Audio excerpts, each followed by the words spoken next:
What is up, guys? Brady Penn here in place of the big guy, Ryan Linkletter.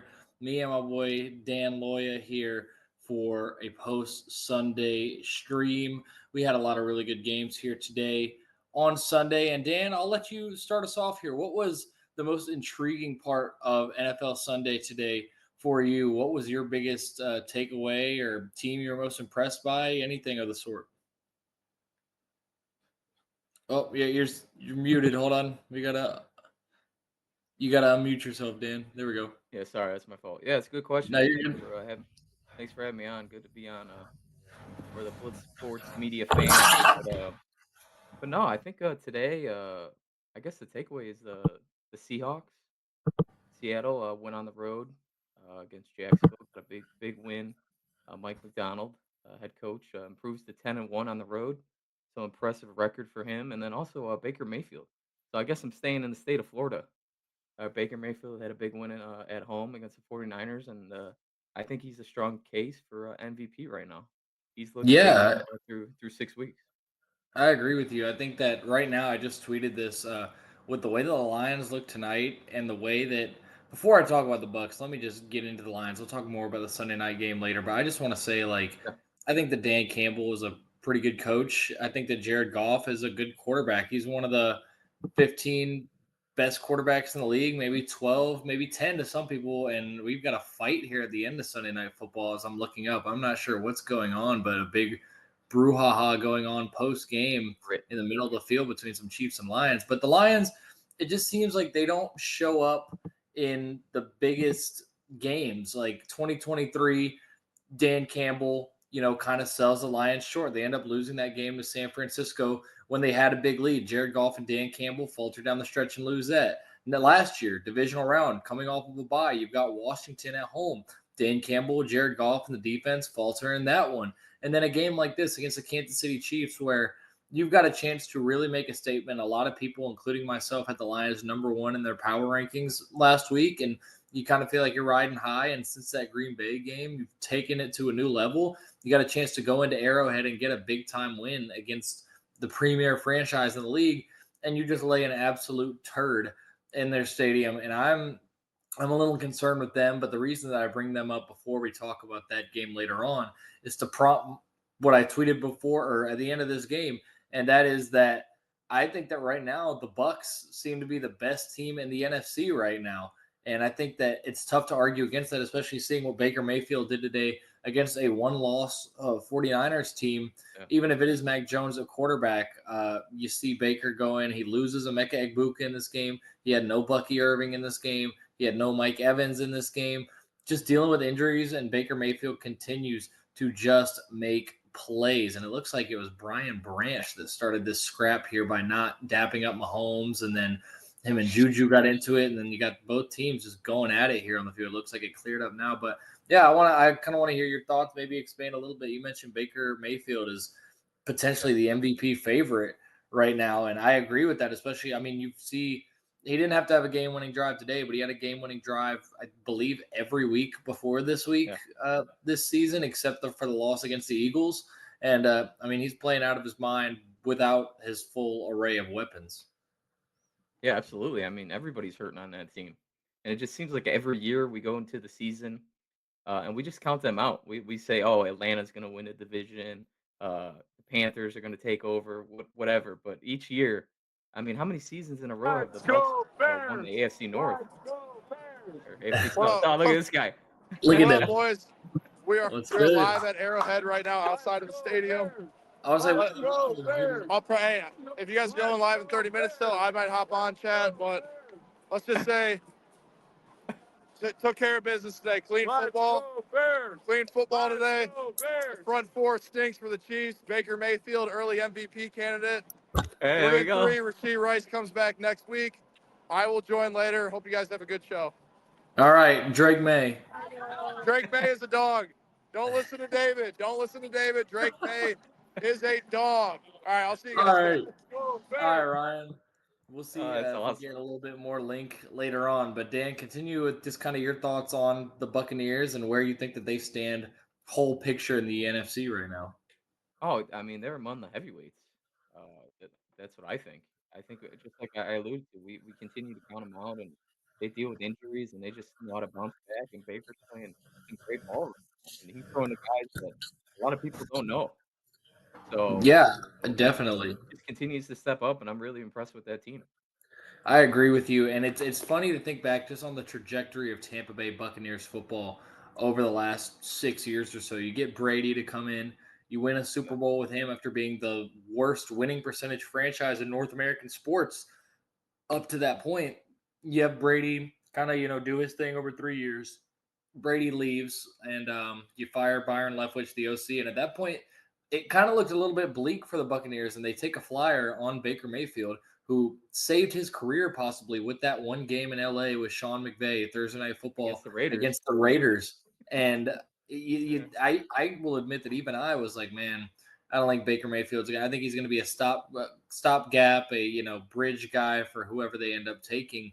I don't know how much Baker is going to move the needle for them. And then he plays really well year one. They make it to the playoffs. They're kind of playing with house money, and they make it to the divisional round after knocking off the defending NFC champs in the wild card. And then last year, you add a couple more pieces. You get Bucky Irving in the draft. You hit on him. Then you kind of a disappointing home loss. This year, it feels like it's starting to all click together without even a fully healthy team. And I think that if Tampa's playing home playoff games again, like we've seen the last couple of years, they're going to be a real problem. And I am excited to see what they can do. Baker Mayfield's probably the MVP runner right now, and I don't know if I'm ready to say that this next guy is the runner up right now in second place. But I think that right now, I know I've shown my bias on the show, but I think Drake May is in the conversation right now with the way that he's playing. I know it's the Saints, but I tweeted this out during the game. Drake May already this season has three different performances that are in the 95th percentile or higher all time in EPA per play in a single game in the history of EPA being tracked. And that was against Miami, against Carolina, and then today against the Saints. And then you throw in the Bills game where he was excellent last week. Pats are, I still think the Bills win the division, but Pats are giving them a run for their money right now. And the Pats have yeah. a really historically easy schedule coming up. I mean, they had the one win Saints today. I believe it's the one win Titans next week, and then the one win Browns week after that. Like, there's a really good shot that you're looking at a 6-2 Pats team through 8 games. Like, Buffalo right now can't really afford, in two different ways, Buffalo can't afford any kind of slip ups over these next few weeks. With Kansas City getting hot, you want to maintain that one seed positioning. If you can even get past Indianapolis, which I think they eventually will. But you've got the Patriots on your heels now, too, who right now have the head to head victory over you. I'm not saying Drake May is going to be your MVP or anything like that, but I think that Drake May has absolutely been one of the 5 best quarterbacks, and the Patriots have a really serious playoff path right now. I've been really impressed, and I think the defense is coming along a little bit each week, but even aside from Drake May, what's helping Drake May be so good is Will Campbell has really become a nice presence on that offensive line in year one. He gets beat sometimes. I know he's given up some pressures, but he's only given up 1 sack all season so far in his first 6 games as a rookie left tackle. And he's done enough to give Drake May time, especially in comparison to what they had last year, a revolving door, not just at left tackle, but the entire offensive line. I think it was like double digit amount of different combinations on the offensive line for the Patriots last year. And Will Campbell has led the charge in rejuvenating that unit, giving Drake May time and giving him the confidence to make these throws down the field. Kayshon Boutte has really started to break out this year. A 2-touchdown game for him today. We saw what Stephon Diggs could do last week and the week before. And then even today had a really nice deep catch on a 3rd and long on a great throw from Drake May that got called back due to the back judge calling an OPI. So I'm feeling really good about the Patriots right now. I'm feeling really good about them being one of the 5 or 6 best teams in the AFC at the moment. They had the slip up week one against the Raiders team that really has not done a whole lot since. I know that's your team. No insult to the Raiders, but then you lost Keep the it game real. where you Keep it turned real. over. You lost by a score in a game that you turned it over 5 times to the Steelers. Like, this Patriots team could be 5-1, 6-0 right now. They're growing each week, and I just want to hear kind of what you think about where they stand in the AFC, because right now, I mean, they're Yeah. not. I think they're more impressive than the Broncos. Oof. I don't know about that, but hang on, I got a You don't stat think for you so? The about Drake Broncos May. I saw today. Okay, wait. Let me rephrase. I think Yeah, as a complete team. I think the Broncos defense has been just as impressive as last year, but I yeah, think Bo Nix has honestly taken a step back this season so far. yeah. I would agree with that. I think the Denver just I think they need another like receiver. Hmm. I think that's what they're looking for, but hopefully with Sean Payton, eventually it's gonna click. I know just going to London is always tough too. It's always tricky, and then I got something too about the Broncos. I gotta find it, but they've been on the road for a while now. They've been on the road for 12 straight days. So I mean, these people are human too, so that could account for sleepwalking. But I mean, still that defense had how many sacks today? Nine sacks. They're Yeah, it was like yeah, yeah, it was ridiculous. I mean that and then front is really good and the secondary is really good too. yeah, so PS they're was they're great. still dangerous, and I wouldn't count them out. The Patriots are up and Oh coming, man. I mean, I yeah. really like their run defense. Just like you said, they're very underrated run defense, and that's going to take them places. They just beat the Bills last week, and then I mean even this week too. It's always tough to go. I don't care what the Saints' record is. It's always tough to play in that stadium in the Superdome. So it's always impressive. I mean, it's his first year as a head coach, Mike Vrabel, and so far so good. It's only a couple losses on the season. But here's the stat for Drake May for you. According to Next Gen, Drake May became the fourth player aged 23 or younger since 1970 to record at least 5 consecutive games with 200 plus passing yards and a 100 plus passer rating. The other quarterbacks are Patrick Mahomes twice, Dak Prescott, and Dan Marino. Wow, that's pretty good company for Drake. I mean, I'm Not just not too shabby for the guy too. nah, He's from taking it a week at a North time, but Carolina. I think that the thing that I would say I've been most impressed with for Drake May is like I mentioned the He's O great. line. It feels like a lot more confidence in the offensive line, and the fact that if you watch Drake May last year versus this year, Drake May a lot of times last year would get panicked out of the pocket, get pushed out of the pocket really quickly into a drop back, and scramble to run and take off. And he wouldn't necessarily keep his eyes down the field, and he left some plays out there because of that. And this year, I think he's got more confidence, more continuity in that O line, and it starts with Will Campbell. And when you see Drake scrambling around, he's not looking to take off. I mean, we've seen it a couple of times. We saw a pretty long run today, but he's not looking to take off, and he's keeping his eyes down the field, looking for his receivers coming open. And I think that that's the biggest area of growth for him. Chargers survived a scare today. That's a Yeah, man. fellow AFC West opponent for you. I mean, they almost let the Dolphins They get almost win blew it. number two today. And the Chargers, let's be real about it. The Chargers are in a really tough spot with injuries right now. You're missing Khalil Mack. You're missing a ton of your offensive line. You're missing Amari and Hampton. But Justin Herbert and Lad McConkey, your two best players probably, make the big play when they need it with a 40-something Yeah. yard catch to get into field goal range for Cameron Dicker as time is expiring. And I was really impressed with the resiliency because it hasn't been an easy last couple of weeks for the Chargers, especially dropping one at home to the Commanders last week, the way that they did with the offensive line, just getting manhandled. It's big. It's big for the Chiefs to stay, or Chargers to stay a game ahead of the Chiefs for now in the AFC West. I know they've got another date down the road, but right now they've got that head-to-head win in their pocket the same way that we said the Patriots do with the Bills right now. And now you've got a showdown with the Colts next week. If you're the Chargers, you got a 4 o'clock game at home against Indy next week, and that's a chance to make a statement. If you can win that, all of a sudden you're right back on track at 5-2, and then you've got the Carson Wentz Vikings or JJ McCarthy possibly, but probably Carson Wentz, the Titans, and then the Steelers and Jags. So not the hardest schedule, but a couple of good opportunities and tests for this Chargers team coming up. What do you think about them and their outlook so far over these next few weeks? Yeah, well, I'm concerned. I'm definitely concerned about their O line. Because I mean they had control of that game. They're causing havoc for Tua. They picked them off a few times. Their defense looked good, but yeah, it's just concerning because the Dolphins don't really have a pass rush, and when the game counted, they were getting after Herbert, and then just like you mentioned earlier, Herbert made a fantastic play on 2nd and 10 uh, to elude that sack. I think it was Jalen Phillips that had him. Somebody I had believe him, and he so. broke yeah, he broke out of it and threw it to Ladd, and then Ladd made a great play and run it on the other side of the field and get him in field goal range. Because without that, they might have lost. If Herbert gets sacked, I believe they were out of timeouts, and that could have ended their chances to win the game. So that was a huge play. So that's what I Yeah, put in my notes. absolutely. I put OMG Herbert. 'Cause, Absolutely. I mean, he's got plenty of plays that might make you write that note down. Let's yeah, take a look at a crazy. team that really seems like they're dead right now. that I don't think is dead, and that is the Baltimore Ravens, the 1-5 Baltimore Ravens. Stay with me here. Stay with me. I Oh, think I don't think the AFC North division crown is a realistic goal for them right now, but they sit at 1-5. Let's say Lamar Jackson comes back next week. It's not guaranteed, but let's say Lamar Jackson comes back next week. Their next few games, you've got the Bears at home next week. You've got the Dolphins. You've got the Vikings. You've got the Browns. You've got the Jets and you've got the Bengals. That's 6 straight winnable games. Let's say that you go 5-1 over these next 6 games if Lamar is healthy. You're sitting at 6-6, and you've pretty much reset the slate going into a final 5 games that is fairly difficult. You got the Steelers twice, the Bengals, the Patriots, and the Packers. At that point, you probably need to go 3-2 to get 9-8 and have a chance, but you probably want to be 10-7. I'm not saying it's going to happen, but I'm still not ready to count this team out. I know Matabike is out for the year.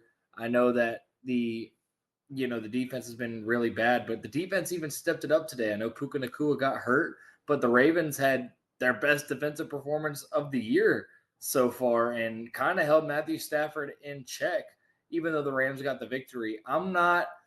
Let's put it in terms of percentage. I'm about 70% out on the Ravens right now, but that 30% is a strong 30% right now. And I yeah, can see if Lamar comes high. back, I can see them making a run these next few weeks to get kind of back into a better position for themselves.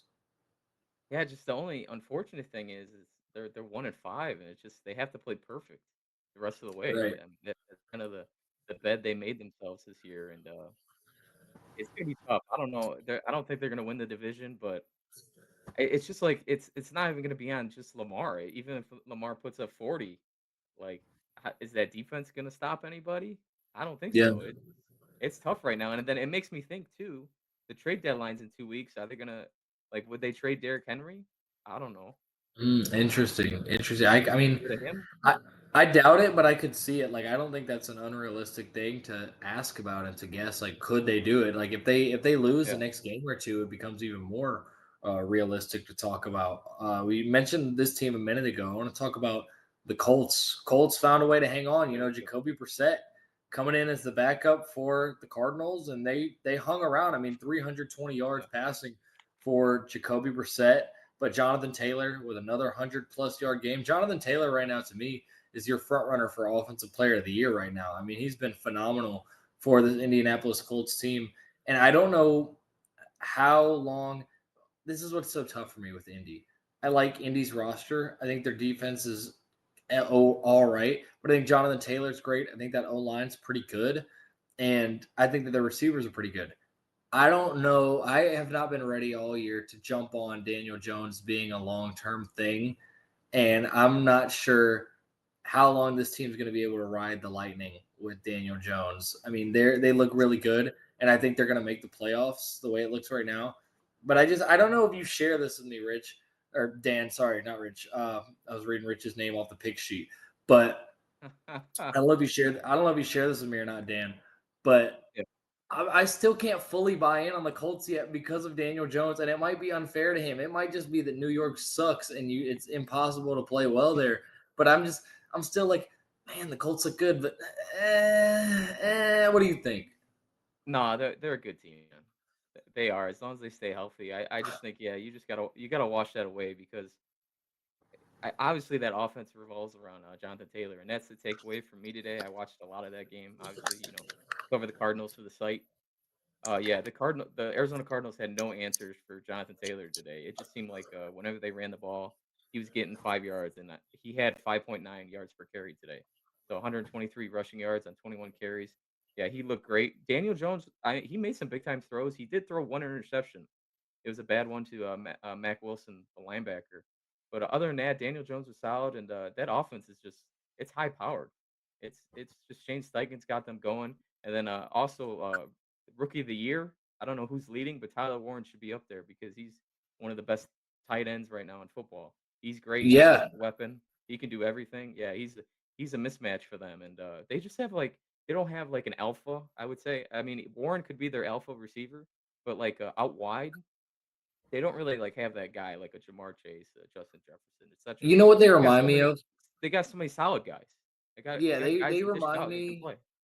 offensively, they remind me of an AFC version of Green Bay in that sense that Oh there's yeah, no one dominant alpha, but there's four or yeah, five good call. guys Yeah, that you can feel good about getting the ball out to. Quarterback's pretty efficient, but isn't going to throw for a ton of yards either. But it's just like, well, you said, no, I think they're a good team. I'm with you. I think they're good. What I would ask yeah. you is, what is the ceiling for this team? Because this is still a team that I struggle to see being in the AFC Championship. To me, the ceiling for this team right now is making it to the divisional round. I don't know how you feel, but that's what I think right now.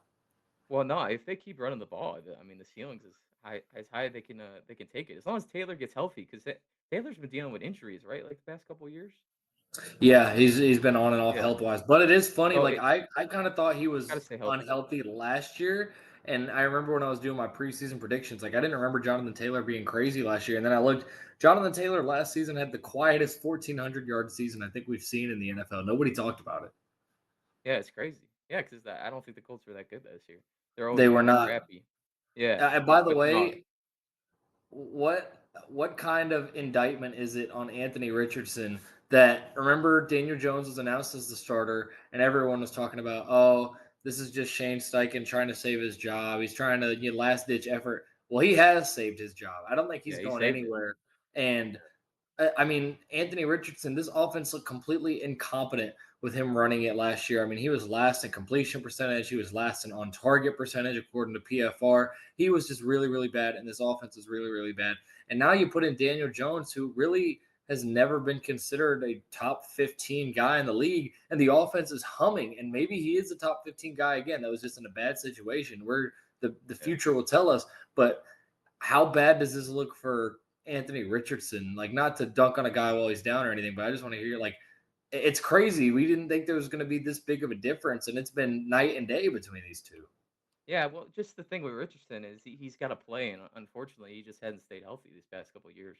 I believe it was 13 starts he's just a raw prospect. Even in college, I think he had 12. So he just needs more time to play, and then every time he gets an opportunity to play, he gets hurt. And then even today, I don't know if you saw it, but I have the tweet here. He got hurt in pregame warmups.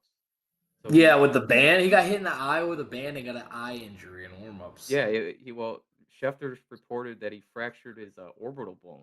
So he's gonna be. They might put him on like IR or something. That's But brutal, yeah, man. it's Like just the you guy have to can't feel catch a bad for break, them. man. Yeah, Yeah, seriously. it's You unfortunate for him. you mentioned you mentioned Seattle, and I know they only put up 20 points, but it was against the Jacksonville Oh, they're defense that good, has been man. pretty good. And Yeah, Sam Darnold, another guy that we have to put in the MVP race right now. yeah, I was watching, I will put my hand up and say after last season with Minnesota, I didn't fully buy it. Maybe it's sort of the same syndrome that I had with or have with Daniel Jones, but it was different because for me, I was like, Sam Darnold looked good last year, but that was year 6, and it's with Kevin O'Connell, who's an amazing play caller, amazing quarterback guru, Justin Jefferson, TJ Hawkinson later on in the year once he got healthy, Aaron Jones, Jordan Addison, all these guys. I was like, was it a little bit of emergency going on? I don't know. I didn't think Sam Darnold was going to be bad in Seattle, but I wasn't sure how much of a like significant upgrade he was going to be over Geno Smith, and I was wrong. This guy has balled out. You go back and watch. I don't know if you got a chance to check out the All 22 from last week against Tampa, but both of those quarterbacks were absolutely ripping it. And the thing that I just feel with Sam Darnold is the biggest difference is the confidence. Like hundred everything that percent. he's Yeah, doing within the structure of the offense, everything is on time, everything is precise, everything is no hesitation. He knows what he's looking for, he knows where he's going with the ball on every play, it seems. And he's avoiding sacks, he's avoiding turnovers. He's playing really, really well. I know he had the interception at the end of the game against Tampa last week, but him and Jackson Smith and Jigba has become one of the lethal combinations from quarterback to wide receiver in the NFL. And as someone that was a really, really huge JSN fan coming out of Ohio State, I mean, he had the amazing Rose Bowl performance in 2022. He kind of started off slow, but now he's got the quarterback that feeds him the rock, that has a connection with him, and it's really fun to see. Jackson Smith and Jigba, to me, like he has entered into like these top 10 conversations right now. Like he is playing, it's 100 plus every week pretty much with downfield catches. He's getting in the end zone every week. He's playing physical. What do you think about Jackson Smith and Jigba and his rise this year? yeah. It's just that offense. I think Who'd they have last year? Grubb or, they had Yeah, somebody from college. was it Ryan Grubb last year? So, I can't think of, there's so many names today, but they had an offense coordinator from college, and it just wasn't a good fit for them, and that's why they cleaned house this year, and they have, Clint Kubiak. And yeah, it Yeah, just like it just dawned on me that they're running similar stuff, like, not exactly, but just like if back in the day with the Texans, with his dad, Gary. yeah, Think who was their wide receiver? It was, Andre Johnson, the natural. So it's kinda crazy yeah, to think, like, he's that wide receiver. right. The Jigma, he's that guy. I mean, you look at their stats, it looks the same. 8 receptions, 162 yards, 1 touchdown, 13 targets. The next closest receiver is 3 targets, and it's a tight end, and then the Cooper Kupp had 3 as well, so, yeah, that offense is, it's humming, and just like, you said, Sam Darnold's playing with a lot of confidence right now, and, just, like, spending a year with, Kevin O'Connell, it worked wonders for him, and even, the guy we were just talking about, Daniel Jones, he was on the practice squad last year for a couple games in Minnesota. So Kevin Right. O'Connell knows how to cook up quarterbacks up there. He's Yeah, a quarterback seriously. whisperer.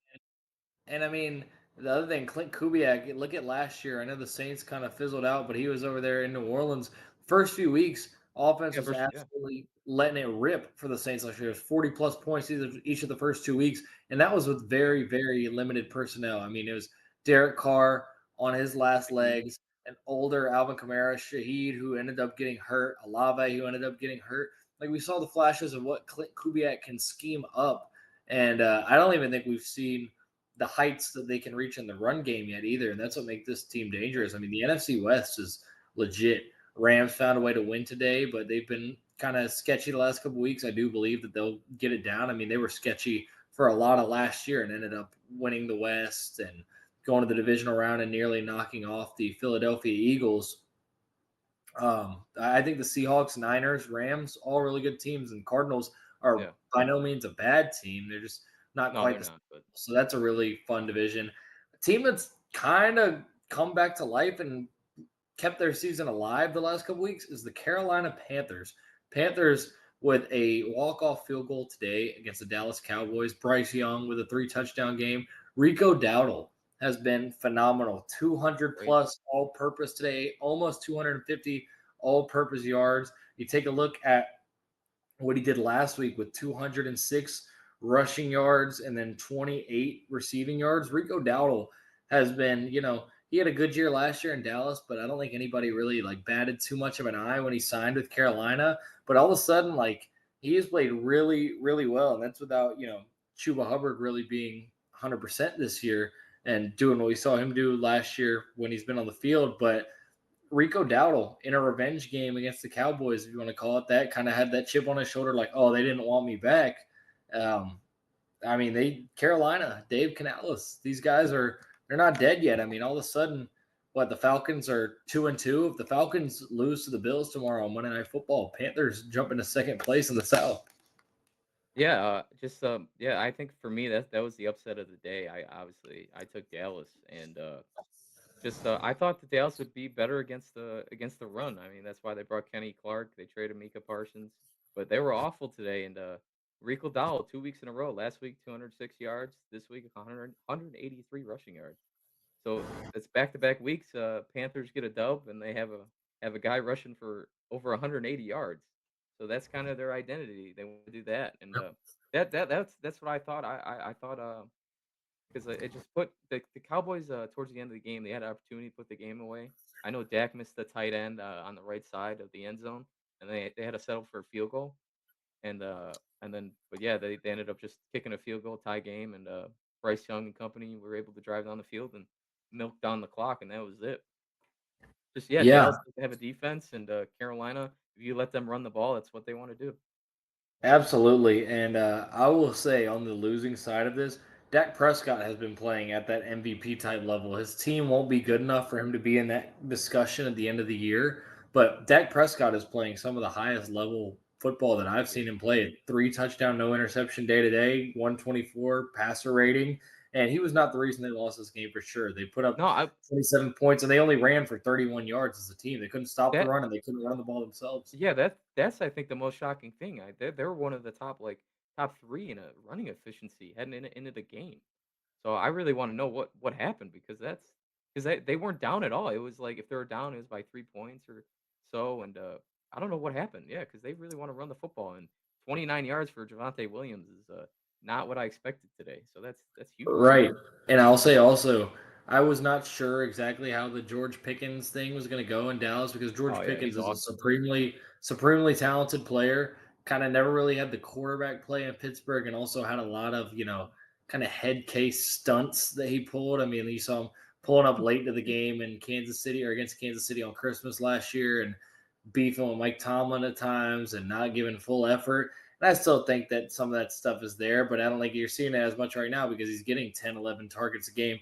He's getting a chance to feast with CD Lamb out, and he's helping him and Dak are keeping this passing offense afloat without CD Lamb. 9 catches, 168 yards, and a touchdown for Pickens today. But outside of that, Dak doesn't really have a whole lot else to go to. And you talked about the lack of running the ball. So that was what doomed them. And all of a Yeah. sudden they're 2, 3, and 1.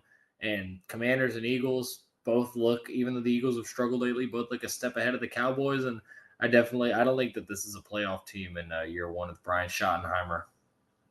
Yeah, they can score, but they can't stop anybody, and, you're not gonna go very far. It's just that you're gonna have to have a lot of luck to get into the playoffs, and it's Definitely. extremely Then confident.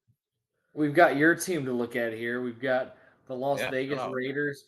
Got a 20-10 victory today over the Titans, a week removed from the Titans getting the first win of the Cam Ward era. Still wasn't necessarily a pretty game for the Raiders, but you did see No, it wasn't. Max Crosby have a big day for the team. Geno Smith still continues to struggle a little bit. Not really what I thought that we were going to see, especially after week one from Geno Smith. Played great in New England and then hasn't really been anything since. But Trey Tucker has been the guy on the Raiders offense that's been the bright spot to me, especially without Brock Bowers being healthy. I also, before we get into the game, I want to ask your thoughts on how they've handled this Brock Bowers thing because it seems like there could be a little bit of fault for both parties. It seems like Brock Bowers is kind of being told or was being told like, yo, this is not going to get better unless you sit out. And it seemed like he was kind of reluctant to sit out because he's a competitor and he really wanted to Yeah. play and tried to play through it, might have worsened it. But it also feels like the Raiders have not necessarily handled the Brock Bowers thing great. What do you think? Yeah, I just think, yeah, if he's not healthy, you gotta sit him out. All these players wanna play, and, you just kinda as a young player, you just gotta listen to your coaches, and I know it sucks, but it's gonna pay off in the long run. Brock Bowers has a long successful career ahead of him. You don't wanna ruin it in week 5, week 6 of the NFL season when you're not fully healthy. Because I even saw him week 2 because he hurt it week 1 against, the Patriots, and then week 2, he Yep, tried to go with the brace on, and you could tell he was playing on one leg, and yeah, it's like it's sad to see him like that. So he's just gotta rest up. We don't need that definitely. pressure. Yeah, Definitely don't hurt yourself. agree with you there. Last game, really to get into right here, is the Chiefs game that we just watched. I've got some thoughts Yeah, about here we go. this one. I'll start it off. I know I mentioned that disappointed with kind of the Lions' big guns. You didn't really see Amon Ra show up that much. You saw a big drop from him on a third down. Jared Goff, I know he was completing passes, but it didn't feel like he was really comfortable all night. And then Dan Campbell, I didn't think Dan Campbell coached his best game in this defense. I know they've got injuries, but they got really, really outclassed tonight. I mean, they gave up 355 yards. It felt like they were giving up every third and fourth down. The Chiefs were able to convert and especially able to get it into manageable situations. I mean, between third and fourth down, they were 6 for 13, so almost 50% on third and fourth down, including 2 for 3 on fourth down. And then for the Lions, they were 5 for 13 on third and fourth down, but 0 for 2 on fourth down. So that's really what the game came down to me. But I want to hear your thoughts first before we get really into, or before I get into the Chiefs side of things. Yeah, I just think my main takeaway was, just like it was a clean game overall, like penalty wise, and I really think the game came down to 3 penalties. Opening drive, 4th and goal for Detroit. They scored. Jared Goff, that wild play, Montgomery to Goff, and he ended up scoring, but the refs called illegal motion because Goff wasn't set. So that was the difference in 3 points. Okay, in the second quarter, it was 3rd and 10. The Lions are about to get off the field, and the refs call a defensive pass interference against Travis Kelsey. Okay, they give the Chiefs another opportunity. 2 plays later, they score a touchdown. And then also, my last takeaway here with the penalties is it's a 20-17 game. The Chiefs are driving. It's 2nd and 7, and then you had that penalty against Hutchinson, the pass rusher. He had that roughing the passer. After that penalty, it kind of gave him some juice, the Chiefs some juice. It's kind of like a drive starter. They went on a 9-play, 69-yard drive, and they ended up scoring a touchdown. So I mean, before that penalty, it's 20-17. They're fighting. You give the Chiefs extra life, man. Just like we continue to talk about. It's like their championship DNA, or like a good hitter in baseball. They make you pay for your mistakes. You got to play a clean game against the Chiefs, and I mean, that's the difference for me. Just 3 penalties. You got to play perfect against this team, especially on the road. At prime time, they come ready to go. Yeah, I definitely agree, and I think that you mentioned that championship DNA. The Chiefs lost a game that they normally would not lose, and they should not have lost on Monday night to Jacksonville. But this is twice now that we've seen the Chiefs kind of erase a loss that was a bad loss for them by winning a game that I don't think many people thought that they were going to in their own building, which is honestly almost disrespectful to the Chiefs. And I say that as someone that picked Baltimore and Detroit both to come into Arrowhead and win that week. You've got Chiefs week 1 lose in Brazil to the Chargers, a game that they probably shouldn't have dropped, a game that they probably normally win. They bounce back and beat Baltimore into submission a couple weeks later and kind of erase that one.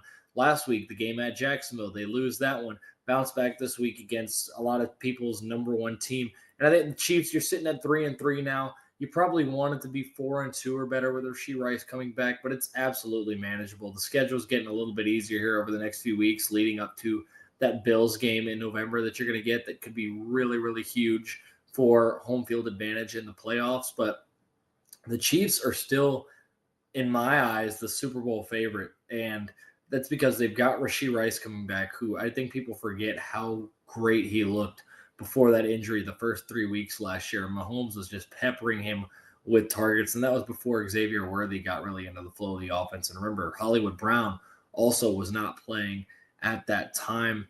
This team has championship DNA, but what it comes down to is I'm thinking about in the playoffs. I'm thinking about the teams in the AFC.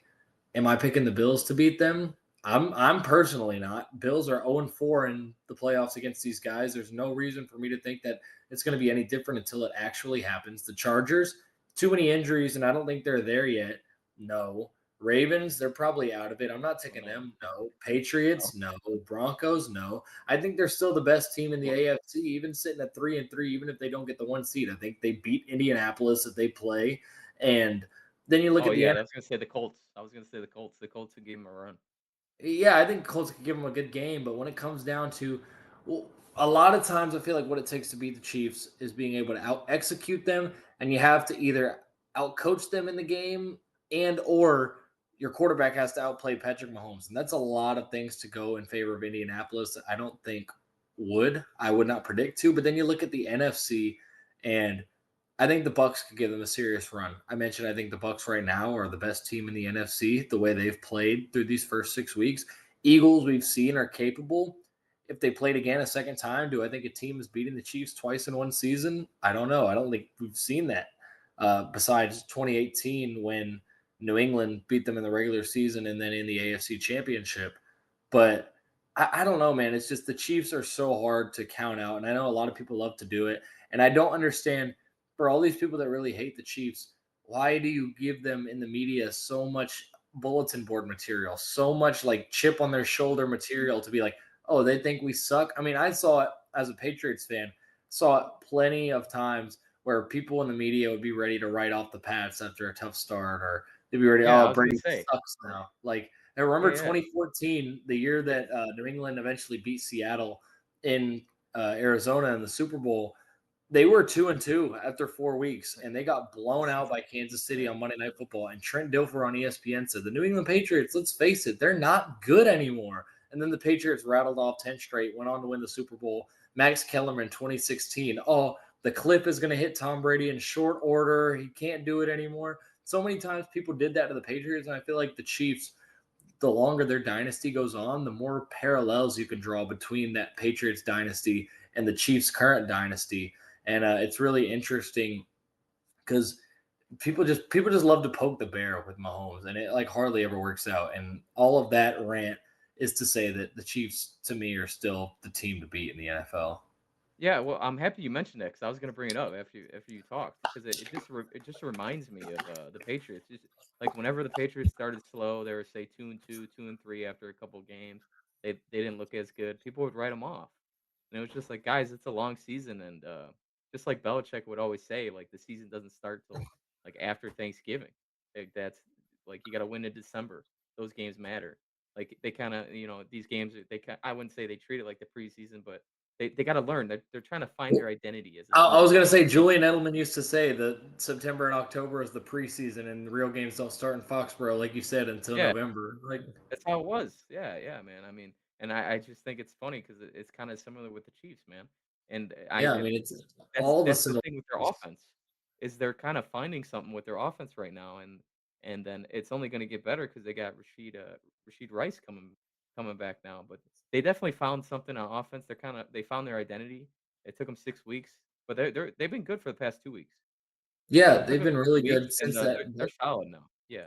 Just their Yeah, defense. Their defense isn't as good as their Super Bowl team, so that's their weakness that's what their I worried defense. about a little bit because their secondary I still think is pretty good. You've got McDuffie back there, and Brian Cook is a good enough safety for sure. And then Noel Williams looks like he's a really good rookie corner for them. I think the secondary is pretty solid, but if Chris Jones doesn't play like he did tonight against a weaker Lions interior, they can't generate pass rush, and that's where you could get yourself into trouble if you end up playing Josh Allen or Baker Mayfield or somebody like that in the playoffs. Is if they can't rush the passer. That seems to be, to me, the weakness on this team because last year it was the offensive line play and left tackle play. Now you got Josh Simmons, who I know he didn't play tonight. Jalen Moore played really well in his absence, but you got Josh Simmons, who you hit on.